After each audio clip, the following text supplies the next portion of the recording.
Legacy in Disguise. Kabanata 42. Napatigil sa paghinga ang lahat ng marinig ang sinabi ng host. Parehong mga pambihirang kotse, pinakamahal at pinakaprestihiyosong sasakyan sa buong mundo. Bihira silang makita, lalo na sa Nanjing City. Isang tao lang ang bumili ng dalawang ito ng sabay. Alam mo ba, hindi basta-basta pera lang ang kaya bumili ng ganito kalexer. Ang Aston Martin 177 ay eksklusibo para sa mga miyembro ng Aston Martin lamang. Kailangang may 3 o higit pang Aston Martin sports cars na nagkakahalaga ng higit sa 10 milyon bago ka makabili ng modelong ito. Limitado lang ito sa buong mundo, 77 unit lang sa mahigit 200 bansa. Wala ni isa dito sa Nanjing City. Mas mahirap pa ang Bugatti Veyron Hermès Special Edition para lang ito sa pinakamayayamang tao sa mundo. Pati Hermès customization ay sobrang mahal. Naipakita ng dalawang kotse na ito na sobrang mataas ng estado at kapangyarihan ng taong bumili. Ngunit hindi nakatingin si Adrian Lawrence sa mga kotse. Hanap niya si Elise Russo sa gitna ng mga tao. Matagal na siyang naghahanap ngunit wala. Biglang may narinig siyang lalaki sa tabi na nagsabi, "Elise, halika tingnan mo tong dalawang kotse na to. Ang galing ng mga ito, wala pa akong nakitang ganito." Lumiko si Adrian at nakita si Elise Russo na may kasamang lalaki at babae. Sophisticado ang suot ng lalaki, maayos na suit at leather shoes, pero kahit ganoon, mas presentibling tignan si Elise sa kanyang eleganteng damit. Ngumiti si Elise habang kinausap ang lalaki, "Manager Jerome, hindi naman talaga ako masyadong marunong sa mga kotse."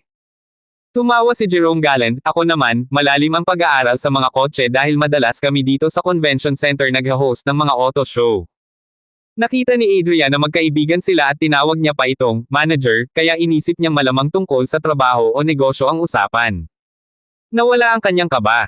Nagdesisyon siyang magpalayas muna para makaiwas sa eksena, lalo na't ayaw niyang maabutin ni Elise na nakatingin siya.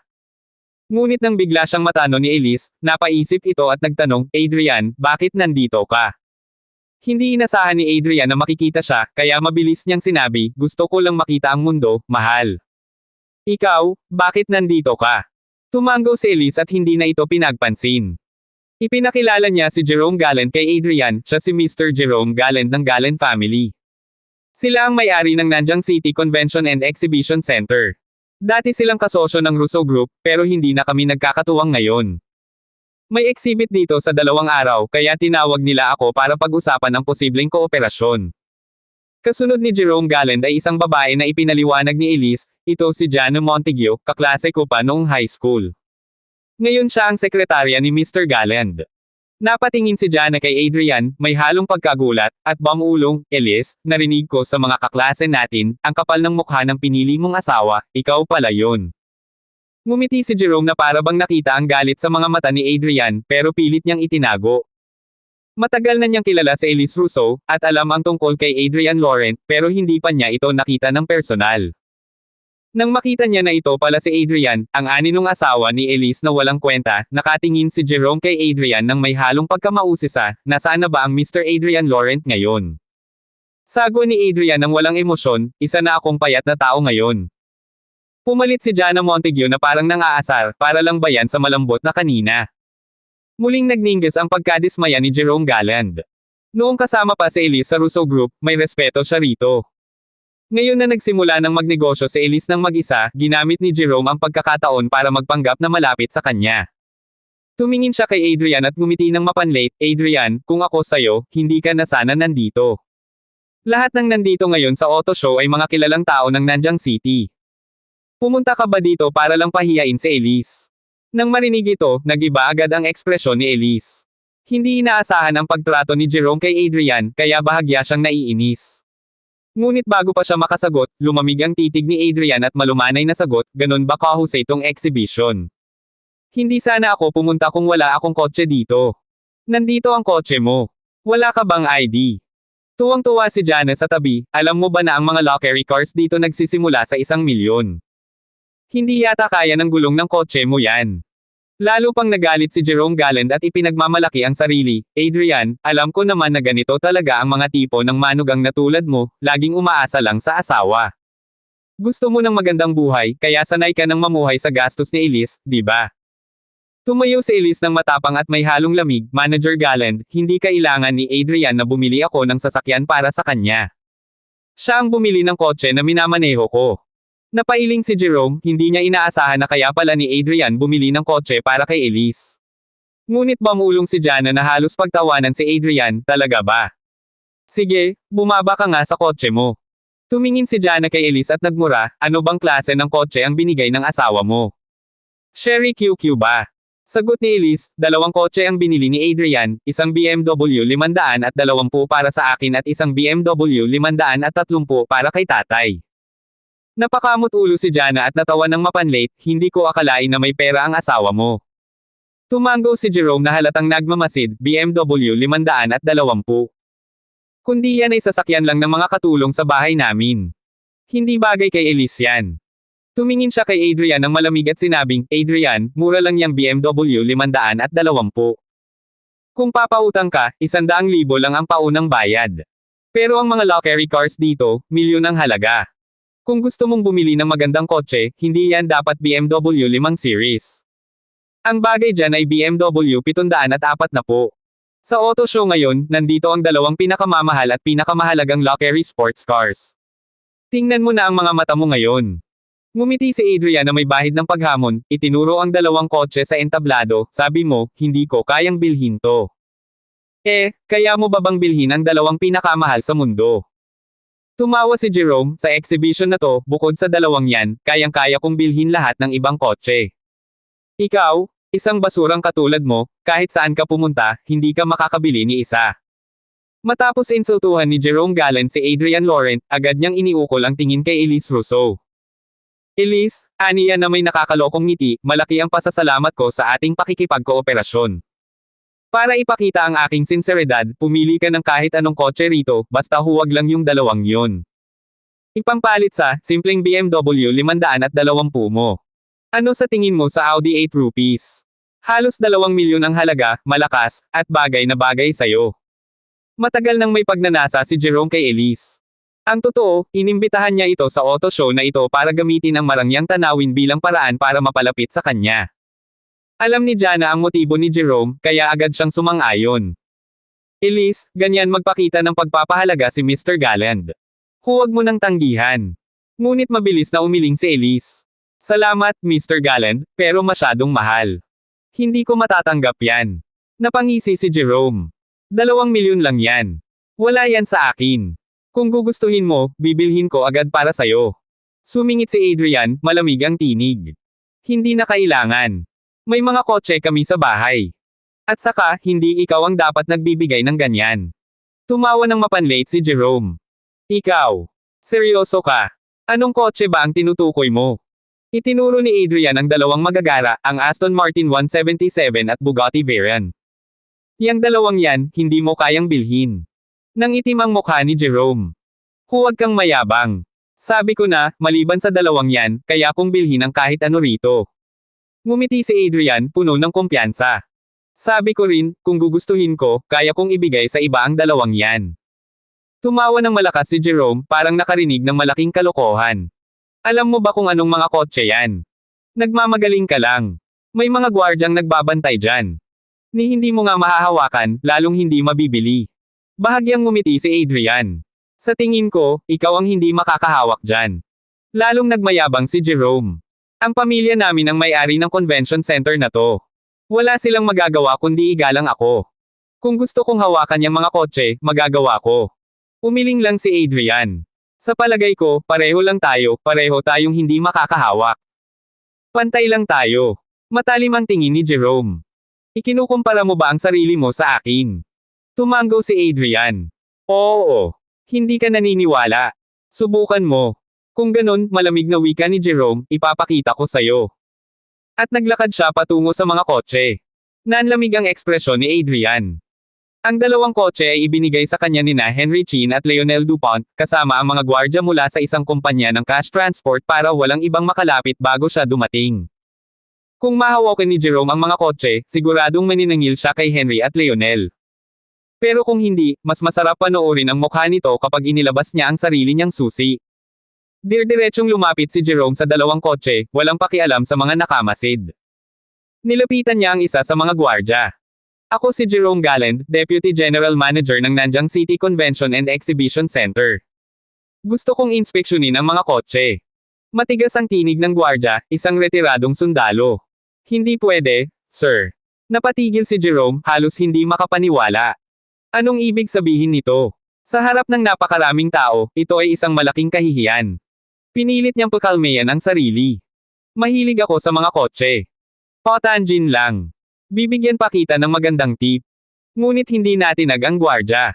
Sir, maliban kung kayo ang may-ari, bawal kayong lumapit. Nagnitngit si Jerome. Alam mo bang sinong kinakausap mo? Gusto mo bang magkaroon ng problema? Kalma lang ang gwardya. Nagtatrabaho ako para sa Imperial Bankers Company, hindi sa convention center. Kahit ikaw pa ang boss dito, wala kang karapatang pigilan ako. Trabaho ko ang protektahan ang mga kotse. You. Halos pasigaw na sabi ni Jerome. Walang hiya ka. Umalis ka riyan. Bulyo niya. Paypalabasin ko kayo at ang mga kotse nyo ngayon din. May kontrata kami, mariin ang sagot ng gwardya. Nirerentahan lang namin ang pwesto. Hindi mo kami basta-basta mapapaalis. Kung may reklamo ka, sa supervisor namin ka magreklamo. Dumating si Adrian, nakangisi. Mr. Galland, bakit? Hindi ka pala pinapalapit. Nakakahiya naman. Nag-init ang tainga ni Jerome sa inis, lalo na nang makita niya ang ekspresyon ni Elise.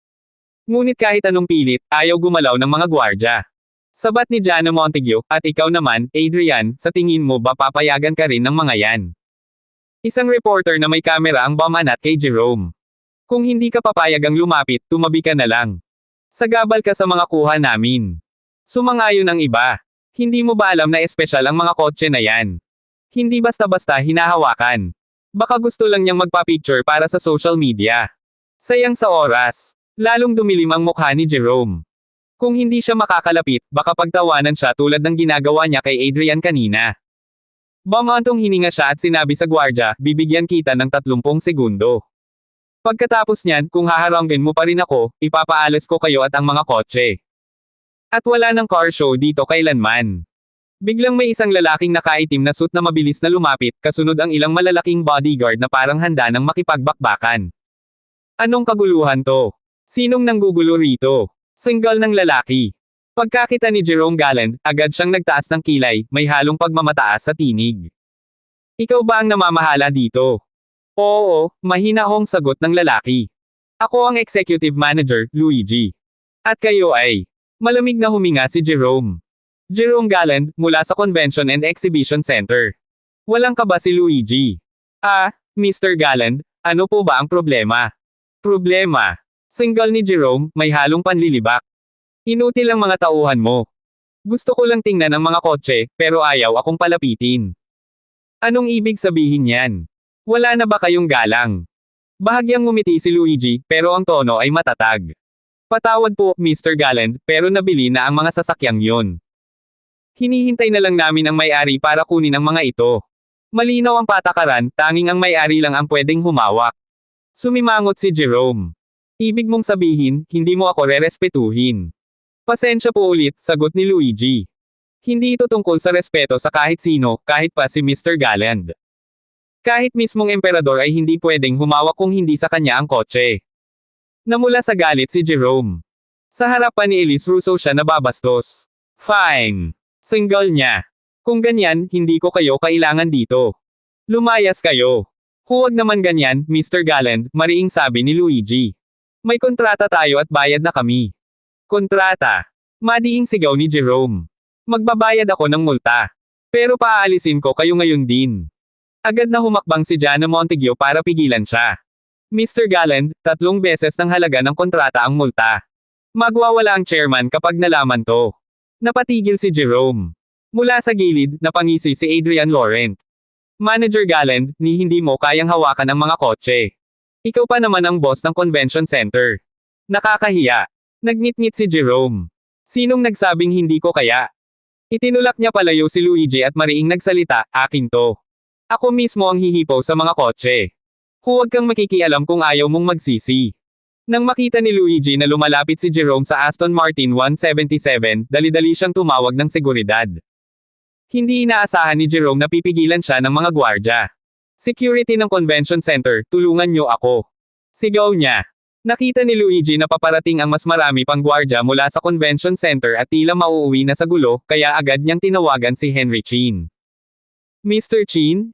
Hingal ni Luigi sa telepono, si Jerome Galland mula sa Nanjing City Convention and Exhibition Center ay pilit na hinahawakan ng Aston Martin 177. Mag-aaway na ang mga tao. Anong gagawin ko? Nagulat si Henry Chin. Iyan ang kotse ni Mr. Laurent. Wala akong pakialam kung sino siya. Kapag may nagkamaling humawak niyan, bugbugin niyo agad. Nag-alinlangan si Luigi. Pero, Mr. Chin, pagmamayari ng pamilya Galland ang Convention and Exhibition Center. Hindi ba masyadong mabigat to? Ang pamilya Galland. Halos sumabog sa galit si Henry Chin. Mga hanggal sila. Wala silang sinabi sa akin. Kapag may humawak sa kotse, mas mabuting lumayas na sila sa buong Nanjing City. At ayokong makita silang muli. Buong gabi hindi nakatulog si Henry Chin mula nang makatanggap siya ng 2 milagrosong gamot mula kay Adrian Laurent. Sa kanya, ang kotse na iyon ay parang banal, at sino mang sumubok na hawakan iyon ay parang humihingi ng kamatayan. Sa totoo lang, wala ang pamilya Galland sa kalingkingan ng pamilya Chin. At sa likod ni Henry Chin, naroon si Adrian Laurent, isang mas mabigat at mas malakas na puwersa. Kumakabog ang dibdib ni Luigi. Nakita niyang nagsisigawan na ang mga tauhan ni Jerome Galland at ang mga gwardyang kinuha niya. Mayabang si Jerome. Kung ayaw niyong kumilos, ako na ang mag-uutos sa mga tao ko. Napuno na si Luigi. Akala ba ni Jerome na palamuti lang ang mga gwardya niya? Mga sanay silang escort ng pera, mas malakas kaysa ordinaryong security. May malinaw siyang utos mula kay Henry Chin. Hindi pwedeng may masaktan sa mga kotse. Kaya't itinuro niya si Jerome at mariing nag-utos, sige. Ipakita nyo ang galing nyo. Kung may masaktan, sagot tayo ni Mr. Chin. Parang pinakawalang tigre, umatake ang mga gwardya ng Imperial Bankers Company. Matagal ko nang gustong gawin to. Sigaw ng kanilang leader, sabay sampal ng malakas kay Jerome Galland. Hooray! Halos mabali ang leeg ni Jerome sa tindi ng sampal, bago sinundan ng malakas na sipa sa tagiliran na nagpabuwal sa kanya sa sahig. Walang laban ng mga gwardya ng Convention Center sa lakas at bilis ng Imperial Bankers Company. Sa ilang segundo lang, bagsak silang lahat. Nagmamadaling lumapit si Jana Montague sa natamba at umuungol na si Jerome. Naghukay ka ng libingan mo. Tapos ka na. Hindi ka patatawarin ng pamilya Galland. Malamig ang tinig ni Luigi. Pamilya Galland. Ang kotse ay pag-aari ng isang tao mula sa pamilya Chin. At sabi niya, kapag nanggulo kayo, handa kayong masaktan. Halos hindi makapaniwala si Jana. Pamilya Chin. Nanlamig si Jerome. Ang pamilya Chin ay isa sa pinakamakapangyarihang pamilya sa Nanjing City, pangalawa lang sa Montreal. Mas matibay ang relasyon nila kaysa sa pamilya Galland, at walang laban ang mga Galland sa kanila. Sa kabila ng matinding sakit sa katawan, pilit siyang gumapang at humingi ng tawad. Pipatawad, hindi ko alam na sa pamilya Chin pala ang kotse, pasensya na, nagkamali ako. Halos mabaliw sa galit si Jerome Galland. Sa mismong convention center niya siya nabugbog at napilitang humingi ng tawad. At ang pinakamasakit, lahat iyon ay nasaksihan ni Elise Rousseau. Ito na ang pinakamatinding kahihiyan sa buong buhay niya. Alam niyang hindi niya kayang banggain ang pamilyang Chin, kaya ibinuhos niya ang galit kay Adrian Laurent. Siya ang sinisi kung bakit niya tinangkang hawakan ang kotse, na naging dahilan para siya'y bugbugin at mapahiya sa harap ni Elise. Sa loob-loob niya, maghihiganti ako. Hindi kita uurungan.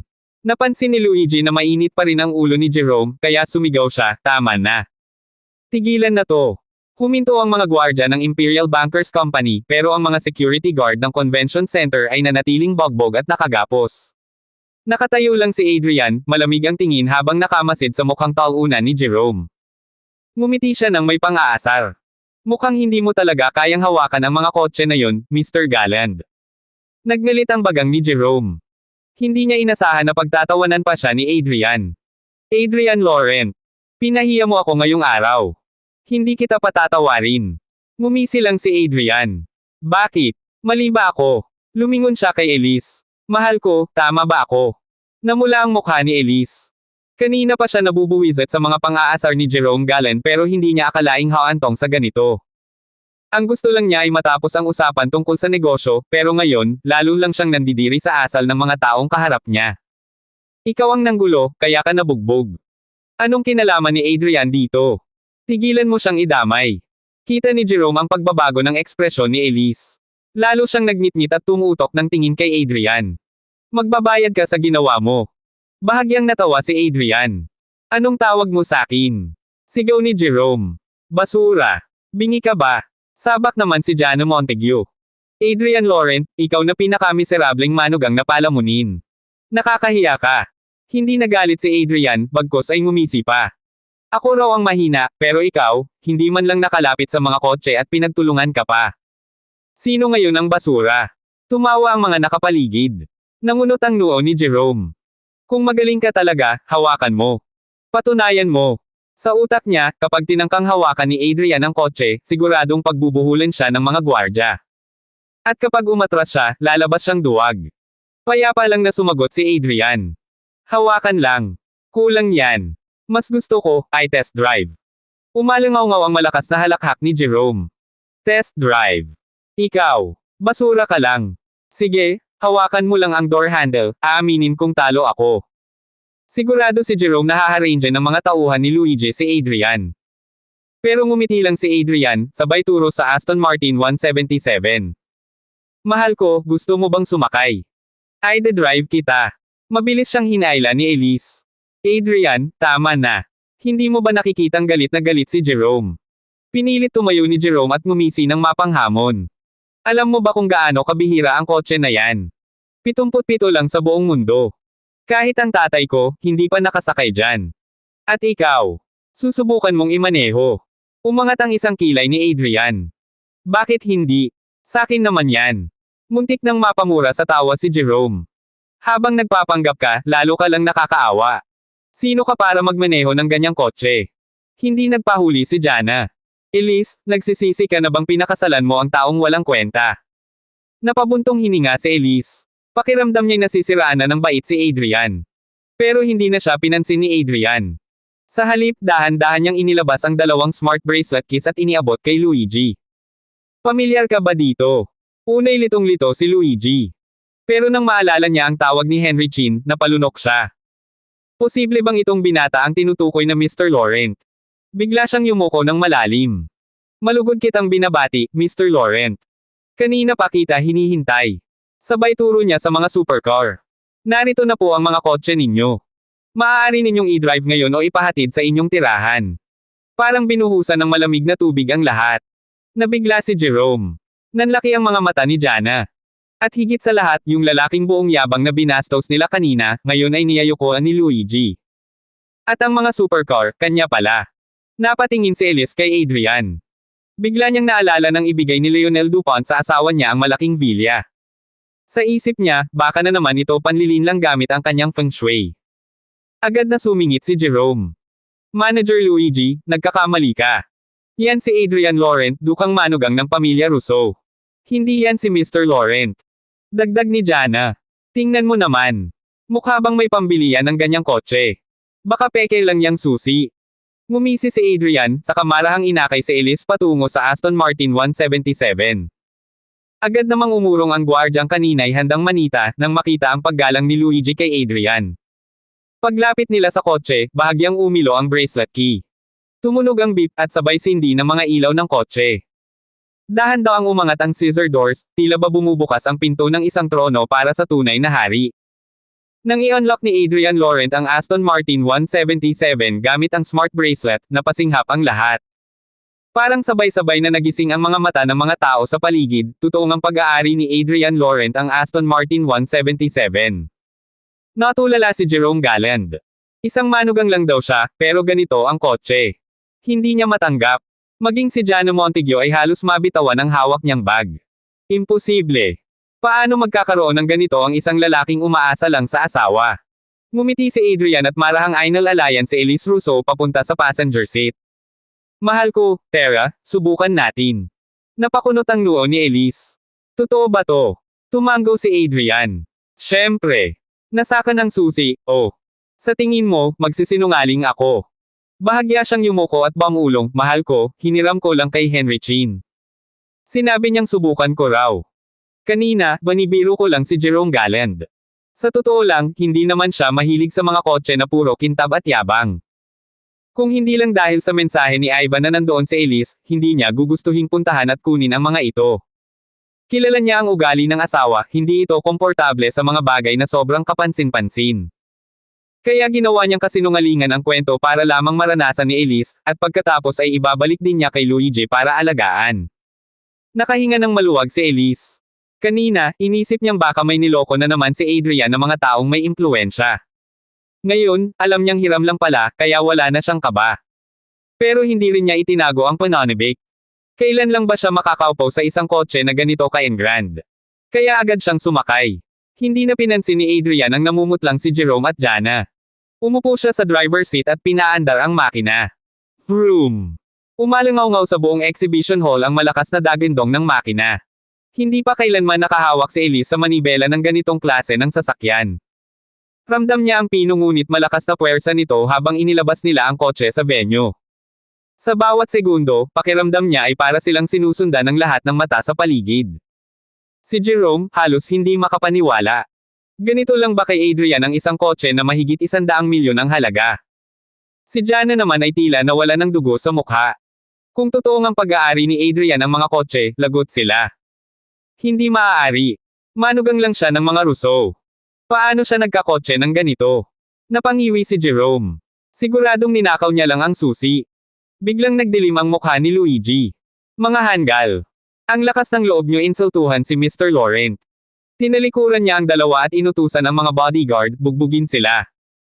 At sa isang iglap, natikman ni Jerome ang pinakamalupit na pagbugbog sa buhay niya. Hindi nakaligtas si Jana, sinabayan din siya ng mga kamao ng bodyguards. Sa huli, pareho silang basag ang mukha at itinatapon palabas ng exhibition hall. Duguan at nakahandusay sa lupa, sumisigaw si Jerome, demonyo. Sino ba talaga ang Adrian Laurent na yon? Habol hininga namang sigaw ni Jana, manugang lang siya. Driver lang. Hindi siya pwedeng maging si Mr. Laurent. Pero may apoy sa mga mata ni Jerome habang pumapahid ng dugo sa labi. Mga walang kwenta. Hindi ko sila patatawarin. Ni siya, ni Elise Russo, wala silang takas sakin.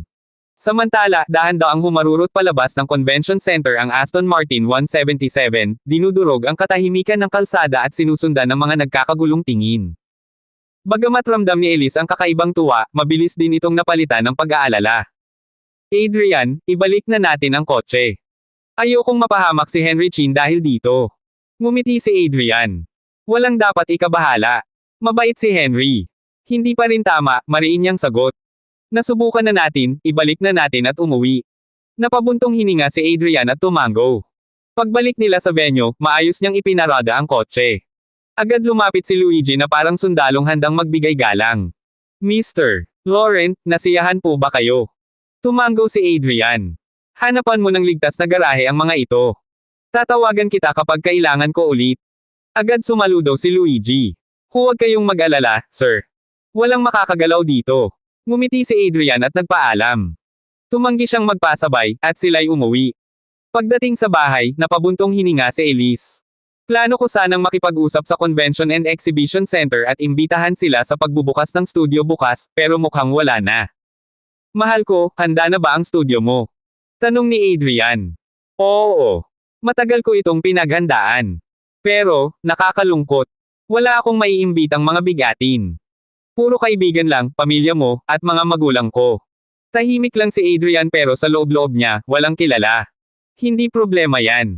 Naalala niya ang mga koneksyon niya, Danica Dubois, Juliette Montreuil, Henry Chin, Lionel Dupont, Dante Morel, at Dexter Perrin. Lahat ng yun, basta siya ang magsabi, darating.